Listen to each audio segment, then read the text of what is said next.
And I love your backdrop, by the way, for the Oh, hiking, thanks. Bruce Lee. Oh, and the Linsanity. And Jay Lynn, yeah, Yeah, these are all my inspirations. Every time I come into my office, as you know, Asian athletes, we don't get a lot of representation. yeah, And so for me, it's really important that I continue to see success from people that look like us, yeah. that emulate kind of the stories that we have and some of the challenges that we have to overcome. So it's a daily reminder. And so That's awesome. Like, yeah, once I get my place, like I really want like all my inspirations up there as well. Um, Coach Donnie, you are one of like the OG volleyball content creators that I've seen online. Um, one of the first ones I saw on YouTube creating volleyball content. The founder of Elevate Yourself, which is your brand and business. mhm. And I do want to ask you about that later on, but continuing with this, you were, like I said, my first online coach when I first started learning volleyball. So I do want to ask the first question is like, tell us about your volleyball journey. Like, when did you start and how did you start? And yeah, we'll go from there. Sure. It all started actually, I'll start with basketball because I was a hardcore basketball player. It doesn't mean I was good. I actually wasn't very good. But I loved basketball, elementary school, recess, PE. And then I tried out for the basketball team my seventh grade year, eighth grade, and ninth grade year. And I got cut from all three teams. And our basketball team was okay. Actually, they were like subpar okay. Mhm. And then one of my friends invited me to try out for the volleyball team after I got cut. So my sophomore year of high school, tried out for volleyball and ended up making the team because I don't think we made any cuts. Like our volleyball team was worse than our basketball team. So that was really got lucky with that. Mhm. And I'm an okay height, like 5'10". That's not like that's short in really, really high level volleyball, Yeah. but for high school volleyball, that's okay. So honestly, I think part of it just because I was an okay height and could decently coordinated. But for 2 years on the volleyball team, I didn't get much playing time. My coach was really great at getting us to love the game and to play with a lot of passion. But unfortunately, I didn't get a lot of technical development. And she was a great player herself. But she was pretty much the only coach on the staff, so it was hard for her to manage everyone. Mhm. So I had to teach myself. I just studied the best players, like where whoever was the best passer, I would just try to study them and mimic their motions, best hitter and server and so on. And I would just ask them questions. And luckily, I had some really nice teammates that were willing to take the time. But ultimately, it was up to me. So when I was sitting on the bench, and I really credit my parents for forming this type of this approach because every time I wanted to complain about not getting playing time on my team, my parents never gave me any sympathy. Specifically, my mom. She Mhm. would say, "Well, you can either quit and try something else, or you work harder. Like, but you can't complain about what the situation you're choosing to be in. Right. OG parenting." And so every time I try to talk about that, she just came back with like, "You either work harder or you try something else." And so I knew I wanted to stay on the team because I enjoyed the social environment. I made some really good friends on the team. And so when I sat on the bench, I just used it as an opportunity to study and just to work on everything else but being on the court. Um, and then I also would go before practice and work out on my own. And back then, I didn't have any knowledge of exercise science. Me working out was just like doing push-ups until I couldn't do anymore and doing pull-ups until my arms fell off. It's like the worst way to approach volleyball. And then I would just jog. And I just thought, okay, I'm going to be like Rocky. I'm just going to jog for a long time. And somehow that's going to make me a better volleyball player.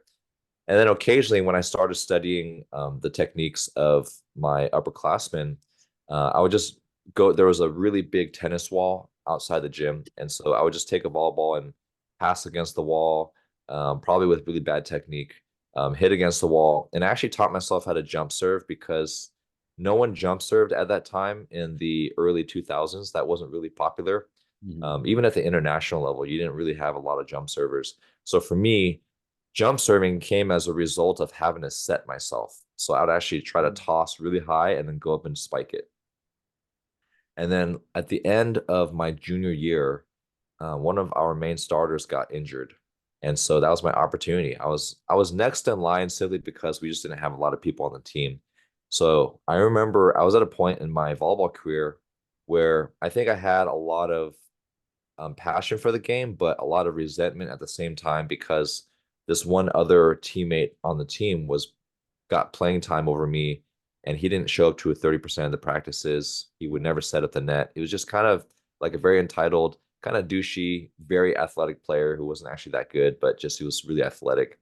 Mhm. And to me, I just always felt a resentment like, well, this is not a very fair environment. So this is my last chance. I'm doing this and I'm out. But luckily, I ended up playing really well. And I think for me, that's when I also learned that when you play like it's your last game, and when you play like you got nothing to lose, you usually tend to play your best. Mhm. Because I wasn't planning to come back next season. But as I started getting better and better within the last month of the season, due to that opportunity, that's when kind of reignited my spark of like, well, maybe this is something I want to pursue. So next year, my senior year, I was one of the starters, played really well. I was a team captain, and I really enjoyed that environment. And I remember when I was voted team captain and when I became a main player, I made a commitment to myself that I will never forget the people that aren't starters or aren't on the court, and I'm going to do my best to make sure they get up to speed. And that's what I did when I was a senior. Anyone that needed help or anyone that was struggling, I would make sure I would stay after a practice with them. Sorry, that's my alarm. I would make sure I would stay after practice with them and work with them because I knew what it was like. And that kind of feeds into how I coach. Like I really try to develop players from our best player all the way to our weakest player. Mhm. And I really try to spend as much time with everyone equally as I can because I know what it's like to be forgotten. I know what it's like to be at the end of the bench. So for me, it's more of a principle and more of like an empathy, but also to me, that's just how you are going to win more games. Mhm. Um, the deeper your team is, the better you're going to do. Yeah. And so, kind of leading into college, I just got bit by the volleyball bug. So I played a bunch of open gyms, and then I played for my club team at San Jose State and got hooked. Um, and then after that, college, I wanted to try to see if I can play professionally. So I went on a 2-week European tryout tour by a company called Bring Up Promotions. Um, and at that time, it was like internet was around. This was like 2010, but it wasn't as readily available and wasn't very fast. So you still had to go to internet cafes to send emails and surf the web and things like that. And I got an offer to play at a semi-professional level in Sweden. But to me, I was really torn because it was an opportunity that I've been waiting for to try to play professionally, but also I don't think I could have handled the isolation and the loneliness aspect of being away from my family. Nowadays, you can FaceTime, you can post YouTube videos. Like it's really much easier to. I mean, it's still a very lonely experience and Mhm. isolating experience being away from your family for 6 to 8 months. But at that time, I just didn't think it was a good decision, like for my emotional mental health to be away that long. So that's when I got into coaching and really ran with that, and then formalized my company, Elevate Yourself, as my coaching business grew. Wow, that's the journey. Yeah. That's the journey. And now like I see that you're going more like all in full-time content creator as well. Hmm. And like tell me about that experience of like that transition over from like volleyball coach athlete, and are you still coaching? Yep. Yeah. Still coaching. Dang, okay. So you're playing, you're coaching, and now you're also like you were already creating, but like what's the biggest challenge that you felt like going from just content creating like as a kind of like a hobby versus like now like you going all in on it? Yeah, definitely. Well, in 2013, I think was when I started posting on YouTube. And at that time, I just got my personal training certification. And I was also doing like private lessons. I was coaching at a local high school called Mission Housing High School. So I was really into coaching club, high school, privately, and also doing athletic performance, like weight training, stuff like that Mhm. with my clients. And at that time, it was just a really enjoyable way for me to have some side income because I was a teacher and teachers make decent money. I mean, I people talk about teacher salaries as if we're homeless. I mean, we make enough. We get full benefits. You get good retirement. You make enough to rent. Hmm. Um, but I mean, you don't make enough to really acquire like to maybe live in a really big house, travel a lot, things like that. And so there's a lot of life experiences that I wanted to have that my teacher salary didn't afford me. And so if I wanted to do have those things, I would have to have side jobs. And so coaching was a really convenient one. And my job was not to grow it. Like I wasn't really advertising myself. It was just through word of mouth that the coaching aspect started growing significantly. And the funny thing is, when I was coaching at Michisazi High School, for anyone who coaches public school out there, we don't make a lot of money. I mean, the stipend was, I think it was like 2,500 for a whole season. So Hmm. 4 months, 6 to 8 hours a day, it broke down to like $1 or $2 per hour, the amount of time I That's spent. crazy. So obviously we do it because we love it. Yeah. But after games, parents from other teams would come up to me and ask if I could give their daughters or sons private lessons because they really liked how my team performed. Hmm. And it wasn't even after. I mean, we did pretty well. Like I would say, we had like a 70% win percentage. But even after the losses, I think they saw the structure of the team, they saw the camaraderie, they saw the discipline, and we were undersized. Our team was mostly East Asian, so average height, like our middles were like 5'8", and we're competing against 6 foot, 6'1" girls that we would actually beat. Hmm. And so parents really saw the benefit of how I was running my team. And so through the referral system, that's when the business really grew to the point where I had to start turning people away.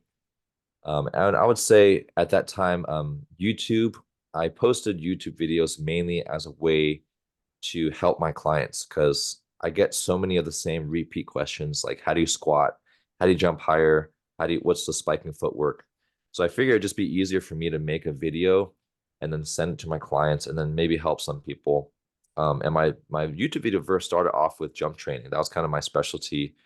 And I would use volleyball clips as a way to demonstrate proper jumping technique and the impact of weight training plus sports. And then when I started posting volleyball stuff, people wanted to watch more volleyball content. Hmm. And then at that time, I think Haikyuu just came out, so I also got lucky with that wave. And so people started getting more into volleyball because of Haikyuu. Hmm. And then I was the only one posting volleyball tutorials at that time. And so that kind of blew up during like 2015, I would say it really started taking off. Um, but I still didn't think of it as a career at that time. To me, it was just still a side business. My goal was to be a teacher for 30 years, max out my retirement, and build whatever coaching income I can on the side. And I think in around 2016, when I started making a little bit more money from YouTube, and I thought, well, maybe I could do this. Like I'm teaching's really tiring. I don't mind it, but I'm starting to get burnt out, even after like 6 or 7 years of teaching. And that's when I started making a plan to how can I eventually become a full-time content creator. Hmm. And at that time, it wasn't really a thing. Like the word influencer just came out. Content creator, that word just came out. People didn't really know what to call YouTubers. They just called us YouTubers. Hmm. And whenever people said you're a YouTuber, that was kind of looked down upon. It's like, oh, this person doesn't really have a direction in life, so they're just making YouTube videos. Now, when you say that, people get really excited. It's pretty Hmm. crazy. You're Like like a even celebrity, basically. yeah, Yeah. yeah. It's like another, yeah, not just the clout, but I think people also see the financial benefit of Yeah. being a social media person. So I had a plan, and I would say around 2019, I had a serious conversation with my wife about if I'm going to do this, I want to make sure it doesn't affect our family finances. Because the last thing I want to do is if things don't go well, I don't want my stress to affect you. So we had a 3-year plan of let's try going to teaching part-time first, and that would allow me like 3 to 4 more hours per day to work on more content, train more clients, etc. So as that went, the business started growing more and more. And even during the pandemic, when I couldn't work with people in person, the online clients grew like crazy. Um, and the channel continued to grow. And then this year was when we finally hit an inflection point where I was losing money if I didn't quit teaching. Mm. Um, and then so pull the trigger, and this was my first official year retiring from teaching. Now, technically, I'm on sabbatical leave, and the district that I work with has been really gracious to me to give me a 1 year sabbatical. So if I wanted to come back next year, I could. But the way things are looking, doesn't look like I'll be going back. But that was for me just trying to be financially responsible. That if it didn't work out for whatever reason, I could still go back and teach. So that's kind of how I end up where I am now as being a full-time content creator. That's awesome.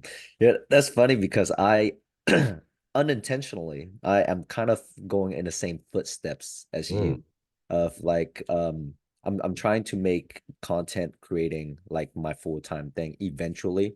Like uh-huh.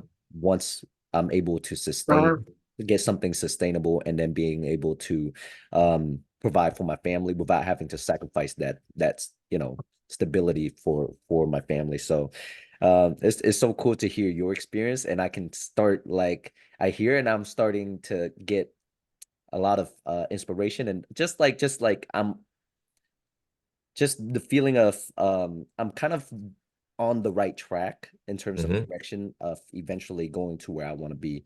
But it's just gonna take more time because I've definitely had to learn to be patient with Yeah. this because it will take time to build something that's actually gonna last. Yeah.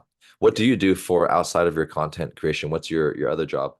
So basically, a majority of my income right now is private lessons. Mm. Private lessons get a good amount of money, and especially because I coach with Tsunami Volleyball. I've been coaching with Oh, them for like 10 plus years. that's a good So club. oh, thank you. Yeah, like we have some legit players over Hmm. there. Yeah. But because I've been there for so long, like I've grown a brand as a coach. Like even without the social media stuff, like a lot of Yeah. people know me there just from seeing me around, and also like from the athletes that I work with, the parents that see me. I've created reputation for myself. So I get a good amount of athletes that train with me private for private lessons. And I also do I'm also in like I love fitness. I love working out. Like my username is literally the Jumpstar because I love jumping, Hmm. and I haven't been able to like do that as much for the past few years because I've been recovering from an injury to my hips, and Mm. it's been bothering me, so I'm still recovering from that. But Yeah. my passion is really like when I couldn't play volleyball at the level that I wanted, it transitioned to more of overall movement, like quality and Yeah. just like function as a human being kind of thing. So I got Yeah. really down the rabbit hole of like rehabbing and functional training. And I also got certified with Project Peer Athlete Cool. on like jump training and stuff. So I know some stuff on that. So I train athletes on the side with like I just travel like a travel coach, basically a Mm. travel at home personal training. So I offer like packages where I train you for the X amount of sessions, and then Hmm. I come to your home. It's more convenient for you because a lot of my athletes like commute pretty far because we're Hmm. like down south, and a lot of people are north of Atlanta, Mm. and they would drive like an hour, like through Atlanta traffic is horrible. Like I Yeah. heard it's worse than LA traffic. I Wow. don't know, but I heard it's worse because I have a friend that it lives in both states, and he says Atlanta traffic is worse. Mm. But but that's basically what I do full time is a full time strength training coach and like performance coach Hmm. and also volleyball coach. And that's what I do full time right now. But I definitely want to create something with my personal brand that gives me a more sustainable, like a more consistent cash flow Mhm. versus just like, hey, private lesson here, private lesson there kind of thing. Yeah. No, definitely. So what advice would you have for me in terms of like how do I make that transition? Yeah. Great question. I found for myself, online programs is probably the best direction to go. Especially since once you make it once, right, you get the residual income forever, and it's how you market it. And then, because for me, my breakup of my income right now, it's like 20 to 30% volleyball camps and volleyball lessons, and then 60% um, social media stuff like affiliates, ad revenue, stuff like that, and then 10% is going to be miscellaneous. Could be random payments from companies that want me to promote a product just for one time or guest appearance speaking, stuff like that. And then, but the program revenue is probably the long-term gain that I would pursue. Mm, And if you already have a brand and having people in person using your program, one, that's going to pass it to word of mouth, but you already have a really good following because you have like over 100,000 followers on Instagram, right? So you have a really strong following. And even though there's already tons of workout programs, you're going to have your style, your influence, and people just want to know how you do things. mhm. And then not many people are both certified, or even if you're not certified, but I would say just skilled in both training, athletic performance, and volleyball skill. Like most people are just one or the other. I think you have a really unique angle that way. So continue to approach it that I am both the way I'm teaching you is both going to have injury prevention, strength performance, but also volleyball skill. And so that could be your unique angle as to why people would want to follow you. That's that's great advice. I never really, I mean, I kind of dabbled in like programming a little bit, like, but I like you said, I thought like, oh, there's just so much like online workouts already. Like, why do they Hmm. want to listen to me for, And but the way that you framed it just now, it just makes a lot of sense of like, because I do have a very because I've learned from so many different people. Have you Hmm. ever heard of Ido Portal? No. Okay, he's like a like one of the like biggest movement gurus, like movement culture like guys, and Hmm. I learned a lot from him and learned a lot from Tyler, learned a lot from doctors Espina, the FRS guys, where it's like joint strengthening and like the way you work out joints, Hmm. like, and I've realized that like learning all these things and like putting it together Yeah. like does create a very unique like style of training that Hmm. I really don't see other people doing. And Yeah. I've learned as you go through the fitness industry and stuff, you realize there's really no one right way to do things. It's Hmm. like there's so many different ways to work one thing. But the biggest thing I've learned is you have to be specific to your goals of like what do you actually want to accomplish, and then you gotta stimulate your body to achieve what you want instead of just like chasing a movement kind of thing. Yeah. That's it. Yeah. Don't train for the tool. Use the tool to achieve your goal. Yeah, Yeah. yeah, that's awesome. So what advice, because you are a jump coach, and you've how old are you right now, like 37, 38? 38. So I'll be turning 39 in a few days, actually. Almost at 40. Really? Yeah. Wow, happy early birthday. That's awesome. Thanks. That's awesome. I caught you right before your birthday. Yeah. So watching you compete and play at the level that you do at your age is very inspiring because Thanks. a lot of people I know at in their 30s, my friends, even me, they do not move the way that they want and the way that Mhm. you do. And just seeing you being able to jump and still hit and like transition, play, like pass, get on the floor, get back up, like, and look like you're playing. I don't know if you're playing freely. I don't know if you're dealing with any kind of injuries, but you're still competing at a high level. So, like, what advice would you give to athletes that are trying to um improve their performance and to stay safe where they can play volleyball for a long, long time. For sure. Um, sorry, I don't know if you can hear the gardener. There's like a gardener right outside my Okay. window. You good? Okay. I want to make Yeah. sure I don't mess up the podcast. No, you're good. Um, yeah, well, thank you. I mean, that's really kind of you to say. That is my goal is I just feel like I want to play forever, right? Everyone wants that. And I just have this childish belief that I can. I know at some point it's gonna have to stop. But I want it to be 10 years longer than everyone else because I just love the sport so much. Mhm. I would say my body feels better than it did in my 20s. And just Wow. because I've learned how to take care of it a lot better. Mhm. When I was 24 was when I first achieved my 40-inch vertical, Mhm. but that route was so brutal because I wasn't, it was pure force production. I was just squatting as heavy as I could. I was just max jumping every single time. I wasn't thinking about how I was landing. And I was just playing as much as volleyball as I could. And then if I was really tired, then I would just stop. Like there was no conscious deload week. There's no ramping up. It was warm up and then push yourself as hard as you can. Yeah. Um, and I mean, that worked for when I was in my 20s just because my body was so much more durable.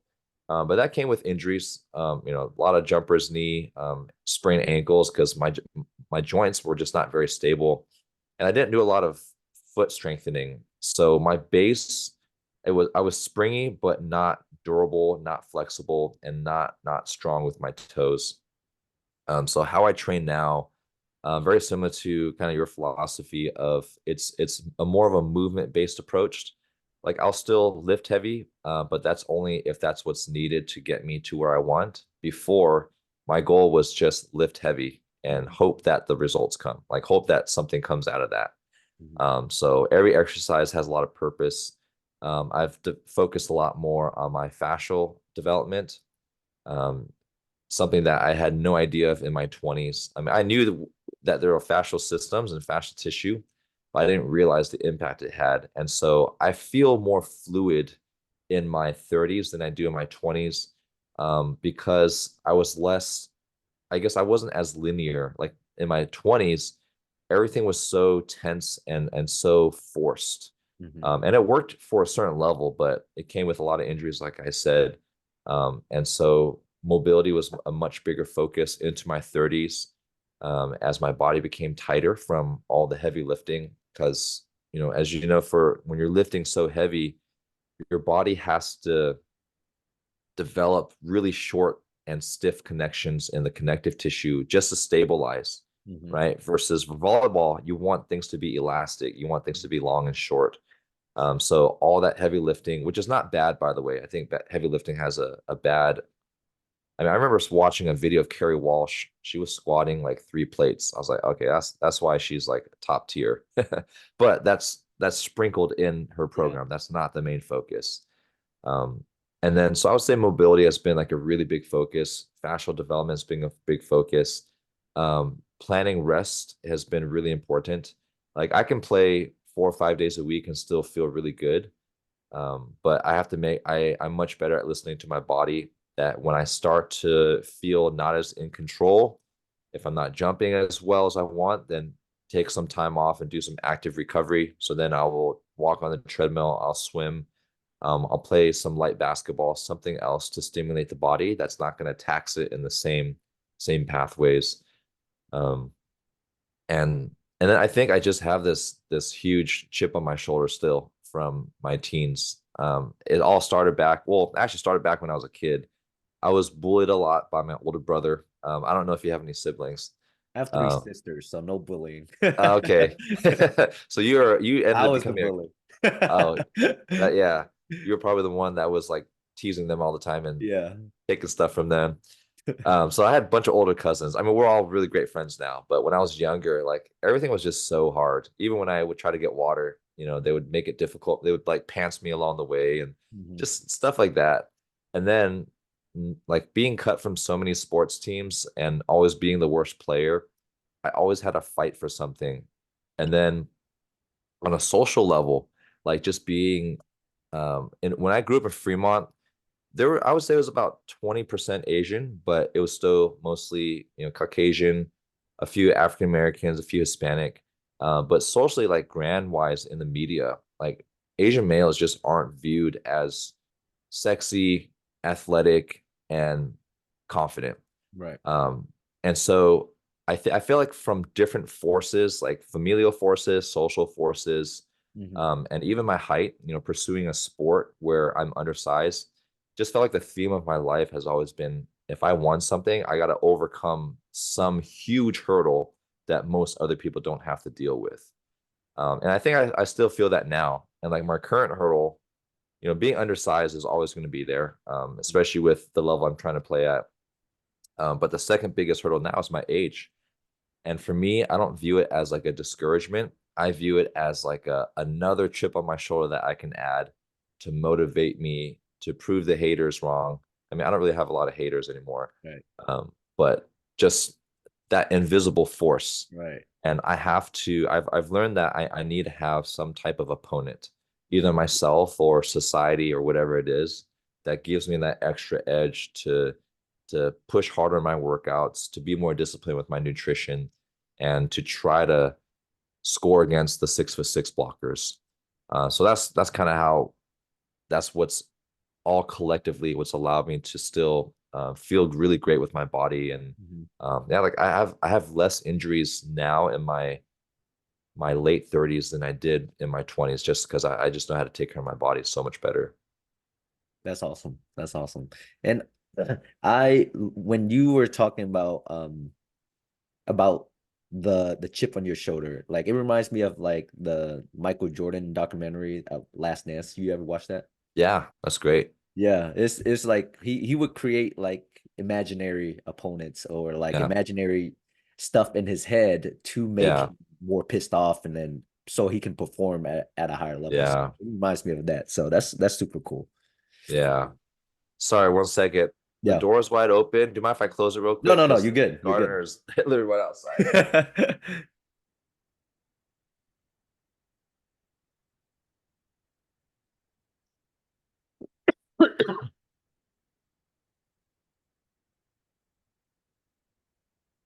We I can didn't take realize as I many left breaks as you need. Thanks. Yeah. Okay, it's a lot quieter now. Awesome. Um, Also when you were talking about because I because I'm 31 now, almost I'm approaching 32, and I have also realized that, or I've also feel like I understand my body a lot better, Hmm. and I've learned how important the feet were to just overall function. And when you were talking about like, oh, like your feet, and now you're paying attention to feet, and on social media, the feet are getting a lot more love now, like a lot Yeah. more attention, a lot more exposure of how important the feet really are. Hmm. And I realized how weak my feet were, and especially because I took so much time off of like because of my hip injury, I stopped training at a like high intensity because I was Hmm. just scared to like hurt my hips again. Yeah. So my feet were got really untrained. Everything kind of got untrained, but I realized my feet got real untrained. I stopped jumping as much, so like now when I jump and I land, I can feel my feet like are unstable. Yeah. So I've been diving a lot into feet training as well. So can you um expand a little bit more on like if an athlete, well, number one, expand on like how important the feet, like you found that feet were, and then talk about a little bit about if an athlete are trying to improve their vertical, like what approach should they take in your opinion? Yeah. Yeah. Great question. Well, for feet, it's the first contact in the ground. And so it's like your first line of defense, but also your first line of offense as well. And I try to use it like a castle or a castle as your first wall that is going to determine whether you win the war or lose the war. Mhm. And people usually focus on everything after that, like the calves, the quadriceps, like the force production mechanisms after that. But if you cannot properly grip the floor, then you cannot produce as much force as you can. And the best analogy I can give is if you're trying to punch somebody from standing on ground or punch somebody on a surfboard, right? You can be just as strong, everything above the ankle, but if everything below the ankle is not stabilizing your body, you just can't produce the same amount of force. And your body has a really good way of auto-regulating what it can do. A lot of people have like hidden gains and hidden performance just because the body doesn't feel safe yet to really express that. Hmm. Um, so foot strength and then also injury prevention is something that I'm always very conscious of, and I always approach when I train athletes first. Let's get this person as safe as possible before we start to load it. Hmm. And just by doing that, people feel better already. But the arch is how your body um, grips the floor, and then the toes as well. And due to the shoes that we wear, our heels are usually raised, which actually think it's okay for court shoes because you want a little spring and you want a little shock absorption. But I would only wear those on the basketball court as a way to enhance your performance, not to depend on those mechanisms. And so developing a natural spring through developing the arch, like a lot of people think a lot of the elasticity comes only from the Achilles tendon, which is really important. But being in a heel elevated position also uses like a spring mechanism from the fascial tissue in the arch. Hmm. So that's kind of generally why the foot is so important. And then fascial tissue too. There's a lot of fascia tissue. So for the people who are listening who don't know what fascia is, it's that membrane that encases all your mainly your muscles, but it wraps over your whole body. Hmm. It's like that white stretchy stuff. So if you like to eat pho Hmm. or any other noodle soup, it's that white membrane that wraps over yeah, the muscles and the tendons. And so usually we think about athletic performance in terms of muscle and tendon and bone, but the fascia, you also get that free elastic energy from fascia and also protect your body too. So in January, I got a really bad ankle injury. I landed on one of my middles and my foot turned. So if this is my foot, Hmm. it kind of most people roll it like 45 degrees. It rolled beyond 90 Ooh, degrees. So my beyond foot, 90. yeah, my foot was higher than my ankle. It was pretty gross. Ooh. And I showed it to a couple of my doctors, and they said like I don't know why the ligaments did not completely tear off, and there was also no bone fracture. So I thought at the minimum, like I felt the bottom of my tibia, or actually it's probably my talus bone, which is like in the ankle. I felt it hit into the floor. It was a weird sensation to feel bone. Usually it's I'm used to my elbow or my head or my knee hitting the floor, but it was a weird sensation. So luckily, I just got a bone bruise, no fracture, and no torn ligaments. Just like a grade 2 sprain, which just means a partial tear of some of the ligaments. But the doctors I showed, even the orthopedic surgeon said if it bent above, it should have torn completely off. And so he was asking me what I was doing, and I was just showing him a lot of the foot stuff that I was doing. But part of the benefit of fascial training is that you make those connections a lot thicker. So not only do you become more elastic, which means you get more potential energy, it's like a slingshot. Like, are you going to throw a rock with you can pull the same distance, but if my rubber band for the slingshot is thicker, even if it's the same distance than a thinner rubber band, you can produce way more force, and it's just so much more taut. Like it's just so much more dense.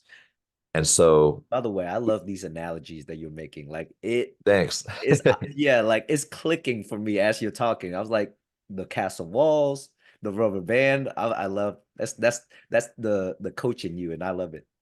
Thanks. Yeah, I'm all about the art of coaching. It's like how whatever I can do to make sure the person I'm talking to can understand it. Especially for the listeners, I'm sure you got some other coaches and trainers, but you probably have a lot of people that don't have a science background or care to learn that stuff, but want to get the benefits. Just condensing things into imagery, I think is really powerful. Yes. Um, so yeah, so we think that just the fascial connections are so strong in my foot that it could withstand so much force, especially when things should have broken. I forgot what the question was. I just went on a total short arch tangent. That's usually that's the best thing. Like when you start like dive into a topic and you go deep into it. I Yeah. love that. The question was like expand like your like basically your like what you know about the foot basically and Okay. why is it important? And then like what would you recommend to an athlete looking to improve their vertical? Like what approach would you give them? And it doesn't have to be like a exercise or program because everyone is different. But Hmm. like what approach would you take an athlete looking to improve their vert? Yeah. Build from the ground up. So people usually build from the mid, like the top of the hips. They go right into squat and hinge patterns and they kind of build downwards. Actually, they usually ignore the feet, Mm-hmm. or they use like stabilization as a bonus versus a critical component of your training. So building from the ground up means starting off with stabilization exercises. Something as simple as just standing on one foot um, with your eyes closed. And that's really hard for a lot of people, even seasoned athletes. Um, Single leg hops are, if I had to choose one low level plyometric exercise to perform forever, and I can only do that, it would probably be single leg hops. Yes. You get so many benefits. One, your body, the cool thing about these type of exercises is you don't have to tell your body to do anything. If you just put your body in a difficult situation with single leg movements, it actually naturally figures out how to fire the right muscles, how to align the knee and the ankle. Because if it doesn't, it just falls over. Right. Um, and then so that's building from the ground up. You immediately stimulate all the ligaments, the tendons, the muscles, even the bone. Like just by the impact, you actually densen the bones to make it more durable as well. And then from once you do that, you stimulate the arch muscle, then that naturally stabilizes the ankle, which stabilizes the knee, which stabilizes the hip and the spine. And so that's why it's so important to build from the ground up. Actually, on a side note, I used to do a lot of single leg work, but ever since I transitioned to barefoot shoes, I actually don't have to do those many of those prehab exercises anymore. Mm-hmm. Now, I still advise people to do it, but just by being barefoot already stimulates all the nerve endings and allows your foot to work naturally throughout the day. So that's What my barefoot first shoes do you wear? recommendation. Do you Yeah, wear Vivos? yeah. I just bought my first pair of Vivos for this year. Previous years, I would say 3 years ago, I started going mostly barefoot. I just bought, I forgot the brand. It's on Amazon. Witten, Whitin, Mm-hmm. was kind of just because they were like $50 and I had a pretty good experience with them, so I didn't really feel the need to go out. But as I started training more in my bare feet, the Wittens weren't as durable, so I'd have to buy more pairs. So that's when I decided to explore Vivos. Um, um, and now I can go really hard in the Vivos, and they're actually very durable. Do you wear barefoot shoes? Yes, I love my Vivos. I did make one big mistake when I first got them, and I'm a very like obsessive like personality. So like when I Uh-huh. get into something, I tend to overdo it at Yeah. first. Uh-huh. So when I first got into it, I wore it all the time, not just every day. I wore it playing, and my Oh feet man. were not used to it. I wore it coaching, and sometimes we have to demo and I Yeah. would like be jumping, landing barefoot, like no Yeah. cushion, and I started getting a lot of like foot and Achilles pain, like Yeah. pain. So I had to ease off of that. I realized I was okay. I need to progressive overload for this, just like everything else. Yeah. Yeah. No, totally. That's whenever I tell people to go barefoot, that's the biggest temptation. Like, oh, okay, I'm gonna go barefoot. There's some people that wear shoes in the house, Yeah. and just getting them to just walk around the house with no shoes, that will already make it really painful for them. So I can Really? imagine. Yeah, like I think for you and me, growing up in Asian houses, we don't wear our shoes, so we're kind of used to that. Hmm. But for people that wear shoes or even house shoes, like they'll go take off the shoes, but then they'll wear slippers, Hmm. just the impact of like hardwood and marble will make will make their foot hurt a lot. Wow. So I've had to do that with a lot of my clients just to get them before we even go barefoot in the gym. Yeah. So now I only wear Vivos really when like I said, lifestyle, like just walk around, working Uh-huh. out, especially when I'm working out, like Yeah. there's not that much like impact and stuff. But when I'm playing, I definitely don't wear Vivos anymore. Yeah. Like just jumping and landing on them when you've been in cushioned shoes like your whole, Yeah. not your whole life, but like majority of your life is yeah, your feet won't love you like after 2 weeks. Yeah. Yeah. I think it would be too hard. I like you see a lot of those reels or shorts of third world countries like in the Philippines, Oh man. where people are playing basketball barefoot, Yeah. but that's just because they've been doing that the whole life. But Yeah. they got to have some really, really, really strong feet. Super strong feet. And I mean like even when I go back to Vietnam, like when I went to visit, I'll be seeing people playing volleyball barefoot. I'm just like, Yeah. that's crazy. On hardwood, Yeah. No, on like, concrete. yeah, On concrete. Yeah. concrete. It's crazy. I'm just like, wow, their feet are so strong. Yeah. And and usually that's like when you put yourself in a tough environment, your body just tend to adapt. Yeah. And that's what I love about the human body is so adaptable. But Hmm. what I've had to learn is that you have to progressively overload your body and not just like Yeah. go like full throttle right away. Yeah. Yeah. Yeah. Um, so let's talk about Haikyuu a little bit because I definitely Sure. wanted to talk about that with you. Do you watch anime by any chance? I see Dragon Ball Z, so I'm guessing you watch some anime. Yeah. Growing up, I used to watch a lot of anime, but I would say in my early 20s, I had to stop just because I was just doing too many things, like, Yeah. full-time college, working, coaching. But recently, I actually started a third anime reaction channel. Really? So yeah, that's been really fun. So it's about 5,000 subscribers. And it's pretty much after I finished Haikyuu on my main channel, um, I started enjoying anime again. And the anime fans they can be kind of toxic Yeah. sometimes, Yeah. but if you keep the right ones, they're actually really engaging and really fun. Yeah. So luckily, all the good ones stuck around, and so I started a third channel. So I'm only watching one or two at a time, but I just decided to make reaction videos out of them. So Kuroko no Basket and Jujutsu Kaisen are Yeah. the ones I'm watching right now for that one. Nice. And it's cool just to think about like I'm gonna like I want to watch anime anyway, so like just using the opportunity to connect with like other anime fans and Yeah, also grow a business, develop your brand and all that stuff. It's like so many wins that yeah, it makes sense. It makes sense. definitely. Yeah, So how did you get into Haikyuu? Like, did someone recommend you? And yeah, just how did you get into Haikyuu and how do you like it? I'm yeah. guessing you love it. I first saw it in one of my videos, actually my most viewed video, the Norseca USA versus Cuba. It has 14 million views right now. But back then, in 2015, that's when that video took off. People would make normal volleyball comments, and then I would say 50% were high Q comments. And a lot of people were just saying like HAIKYU exclamation mark, exclamation mark. Yeah. And I thought people were just yelling some Japanese cheer, like Haikyuu, like Yeah. yay. I didn't realize that was part of the title.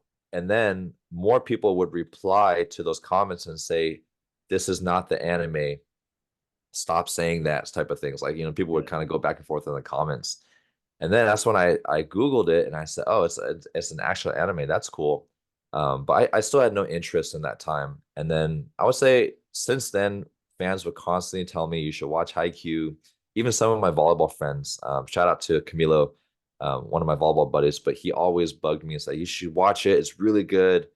And for me, as like a former animator, um, it's hard to watch anime that movement is not fluid. And I think the only ones I saw were the bad examples that made it to social media. I was like, God, I can't even sit through the artwork. And then it's probably going to be, someone's going to be jumping like 80 inches. There's going to be flames on the volleyball. It's like, I just have no interest. And then it wasn't until the pandemic where I had so much time at home where I thought, well, let's just do this. Let's just try it out. And I remember the day when that happened. So I filmed it. Well, first of all, I filmed it, and then it took like 8 or 9 renditions to trick the copyright bot because I didn't know you couldn't just show it. Um, so I had to research ways to obscure, and I started looking. I had to watch other anime reaction channels Mhm. to learn how to obscure it. And then so I finally figured out how to do it. And when I posted it, I just thought it was just going to get maybe like 1,000, 2,000 views. It was just kind of just a fun video. After I posted that morning, I remember going to the thrift store with my wife, and I just randomly checked my data, and it was like 30,000 views within the first 6 hours. I Dang. was like, this is crazy. I don't think any video has gone viral that quickly. Usually it's over time. Like for my videos that are a couple million views, it's just taken like a year to do that. And then I checked it the following morning, it's like at 100,000. I was like, holy crap, this is crazy. That's crazy for YouTube. For a Yeah. YouTube video. Uh-huh. That For fast. like a non-mainstream, like non-Kim Kardashian, you know, non-mainstream stuff. Yeah. This is just as niche as it gets. It's an anime about volleyball, Yeah. right? So then I thought there was something here. And then honestly, the first episode, it wasn't bad, but it wasn't great either. Hmm. The build-up for Haikyuu is very slow. Doesn't Hmm. really get exciting until like episode 10 to 14 when they start scrimmaging and training more. So luckily, the fan engagement and just the viewership kept me interested on, well, maybe there's something here. It's another audience to grow. And these fans are actually really, really funny. Like the comments are hilarious. Yeah. And the obsession, like to me, I can always kind of like you, I can always relate to obsessive people. And so people were just putting all these Wikipedia articles about you should read about the voice actor here. He used to play volleyball in like elementary school and like all these random facts that I thought were pretty cool. Yeah. Now Haikyuu itself, it's a legit sports anime. The Legit. side As stories, legit as it get. it is. Yeah. And now I understand why even non-volleyball people like it. Mhm. Um, any athlete would love it because the side stories and you get backstories on people like Yamaguchi, like the bench guy Mhm. who is a serving specialist, and he has his own arc that Mhm. is really, really realistic. Mhm. Like the journey to finally getting playing time is exactly what an athlete would go through. Like, well, maybe I'm not as good as the main guys, but maybe I could find a niche role, like a defensive specialist or someone that brings a lot of energy, and then find a way to get the court that way. And then he has to go find help from the grocery store owner, right? Yeah. Um, yeah, and I think I like it. One, the actual volleyball movements are done so well. Mhm. Like they make it very fluid. That technically, first, the only unrealistic thing about Haikyuu is that everyone has great technique. That's so true. That's so true. Like well, the funny thing is that's actually probably true in Japan. Yeah, that is probably true in Japan. In Japan, Every I'm pretty sure Japanese everyone, video I even the see worst teams, is yeah, great technique. Yeah, yep. that's so funny. But I would say I rarely find myself rewatching episodes, but I would say I've rewatched a couple of episodes from Haikyuu just to relive some of those moments. Like and they do a good job of the storytelling after the wins and losses. This build up, there's long pauses, and then there's the celebration, and then there's food afterward. Like it's just yeah, it's realistic, it's very relatable, and it's very emotional. Like to make an anime emotional without someone dying is really difficult to do. Yes. So What are some of your favorite moments? I think the Yamaguchi arc Mhm. and when he first gets his confidence, I forgot which episode it was, but when he starts and makes an impact as a serving specialist, just Mhm. because I can relate about being on the bench and having to find my own path on the court, that was great. And then I think Tsuki, like probably my least favorite Mhm. character, Yeah. like for a long time. But when he started enjoying volleyball again and became open about it, like I was just so proud of him to come out of his shell. Yeah. And so like knowing that volleyball changed his life, on that one. And then I think when the very last it was season 4, maybe it was episode 24, like that whole game at the end where the ball lands in, and then I forgot the team in purple. Oh, don't they beat Ushijima's team? Yes. Yeah. So they beat that team, and it was just a huge underdog story, and it made sense. It wasn't like Karasuno all of a sudden became this amazing team.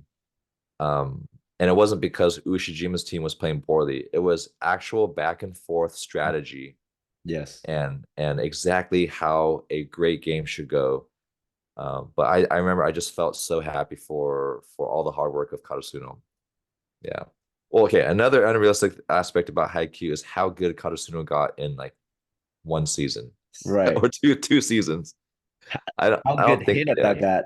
But I mean, he's the main character. He's supposed to be a freak. Yeah. Yeah. I mean, I would say yeah, as a freak athlete for the sure. unrealistic part is like a 5-5 middle, like with the minus tempo and the quicks. Yeah. That's probably the most unrealistic thing. Like the quick sets, shoots to the back, you don't even see, he closes his eyes.